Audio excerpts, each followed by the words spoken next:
Friends, मार्च अप्रैल का time होता है एग्जाम्स का। और इन एग्जाम टाइम में parents, teacher, student everyone is in pressure.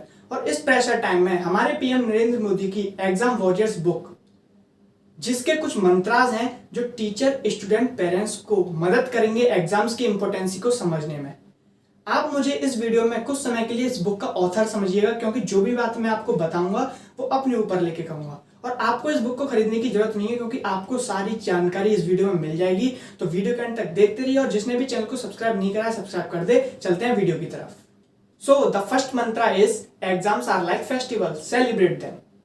Friend, जैसे हम लोग एक्साइटेड रहते हैं अपकमिंग फेस्टिवल्स के लिए कि होली आएगी, दिवाली आएगी, हम ये चीज करेंगे, पहले से प्लानिंग करके रखते हैं। क्या अपकमिंग एग्जाम्स के लिए हमने कोई प्लानिंग करके रखी है? क्या हम अपकमिंग एग्जाम्स के लिए एक्साइटेड हैं? फ्रेंड्स, फेस्टिवल जो होते हैं वो आपके अंदर का एक बेस्ट निकालते हैं।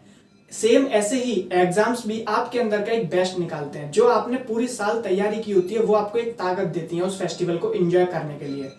फेस्टिवल को आप अकेले सेलिब्रेट नहीं कर सकते। आप बहुत सारे लोग, जितने भी लोग होंगे, उनके संग फेस्टिवल को एंजॉय करने का मजा ही अलग आता है। सेम ऐसे ही आप सिर्फ अकेले नहीं हो जो इस एग्जाम्स को दे रहे हो। लाखों स्टूडेंट अपीयर होते हैं एग्जाम्स में, और सब मिलकर इस एग्जाम्स के फेस्टिवल को सेलिब्रेट करते हैं। फेस्टिवल्स पे आप प्रेयर करते हो, क्यों? क्योंकि वो आपको एक रिवॉर्ड देती है। सेम एग्जाम टाइम पे पढ़ना और एग्जाम से पहले पढ़ना, ये भी आपको एक स्ट्रेंथ देते हैं, एक पावर देते हैं, एक रिवॉर्ड देते हैं। नाउ आई एम कॉन्फिडेंट कि अब आप अपने एग्जाम्स को एक फेस्टिवल की तरह सेलिब्रेट करोगे और बहुत ही खुशी से उसको आप क्लियर भी करोगे। Thank you.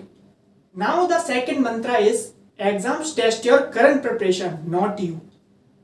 ऐसे कॉम्पिटेटिव एरा में, कॉम्पिटेटिव टाइम में स्टूडेंट्स के पास बहुत सारा प्रेशर होता है, चारों तरफ से प्रेशर से घिरा हुआ होता है, और उस प्रेशर से वो इतना नीचे दब जाता है कि उसको फेलियर से डर लगने लगता है। लेकिन ऐसी सिचुएशन में हम एक पर्सन को कैसे भूल सकते हैं? वो है एपीजे अब्दुल कलाम। आपको पता है एपीजे अब्दुल कलाम एक फाइटर पायलट बनना चाहते थे, लेकिन उनकी अपॉर्चुनिटी मिस हो गई। तो क्या गेम ओवर? नहीं, वो एक साइंटिस्ट बने, और आज हम उनको एक रेस्पेक्टेड साइंटिस्ट के नाम से जानते हैं, जो कि इतने महान साइंटिस्ट थे। तो ये एग्जाम्पल हमको क्या समझाता है? ये एग्जाम्पल हमसे कहता है कि एक पर्टिकुलर एग्जाम या टेस्ट आपको डिसाइड नहीं कर सकता। लाइफ इससे बहुत बड़ी है। लाइफ आपकी अपॉर्चुनिटी से भरी हुई है। आप उस अपॉर्चुनिटी को देखो, समझो, और अपनी सक्सेस की ओर उसको लेके चलो।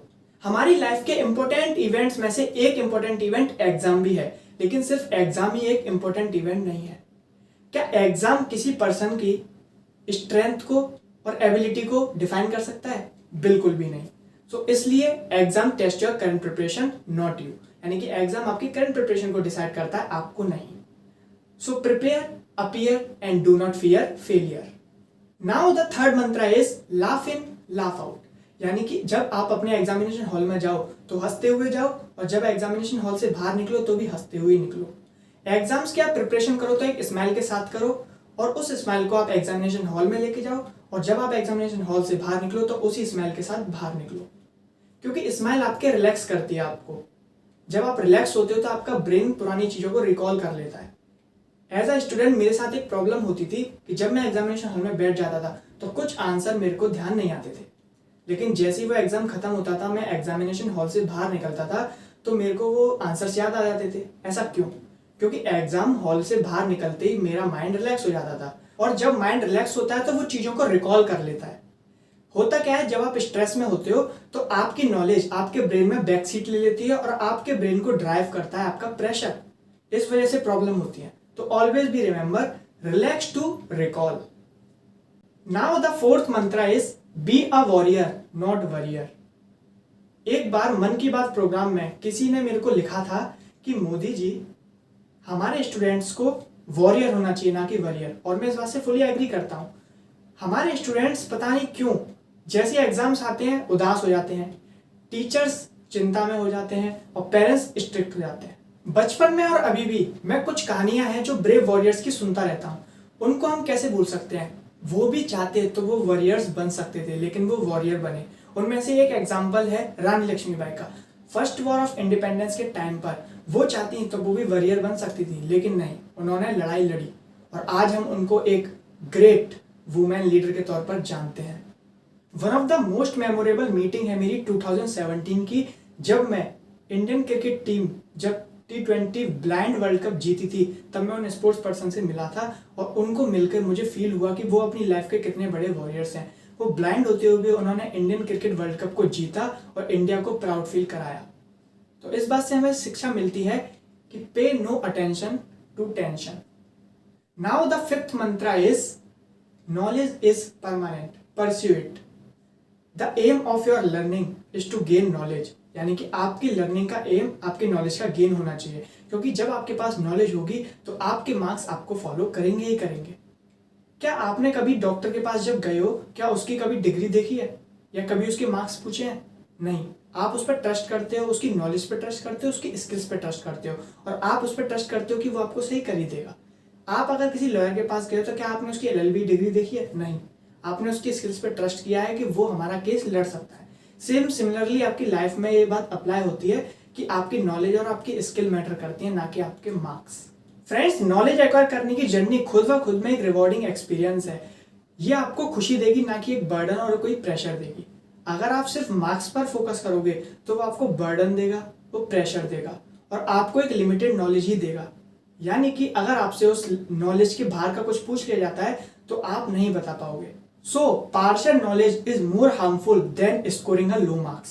So, enjoy learning and knowledge. Thank you. Now, the sixth mantra is compete with yourself. यानी कि आप अपने आप से compete करो।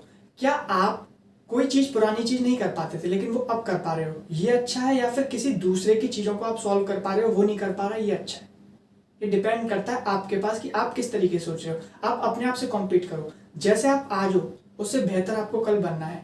ये आपका कंपटीशन खुद से होना चाहिए, क्योंकि फ्रेंड्स, जैसा कि आपको पता है कि कॉम्पीट आप खुद से करोगे तो आप अपनी नॉलेज को बहुत सा एक्सपेंड कर सकते हो, लेकिन आप दूसरे से कॉम्पीट करोगे तो आपकी नॉलेज लिमिटेड रह जाएगी।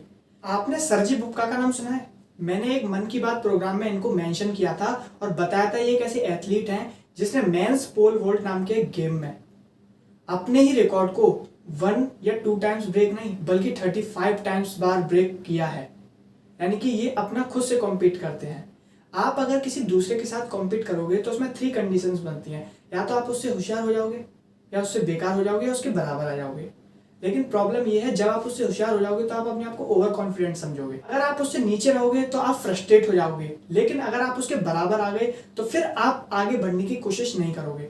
तो इससे अच्छा है कि आप अपने आप से कॉम्पीट करो, क्योंकि temporary competition can damage your friendship permanently.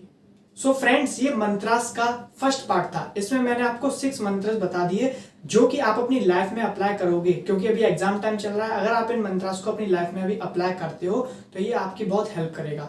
और आपको एक पर्टिकुलर टाइम पीरियड बाद एक ऐसी वीडियो मिलती रहेगी जिसमें मैं और मंत्रास को आपके साथ शेयर करूंगा। तो जब तक के लिए आप इस वीडियो को शेयर करिए अपने फ्रेंड्स के साथ, रिलेटिव्स के साथ, पेरेंट्स के साथ, टीचर्स के साथ, और इस वीडियो को बहुत व्यूअर्स वाली वीडियो बनाइए प्लीज़।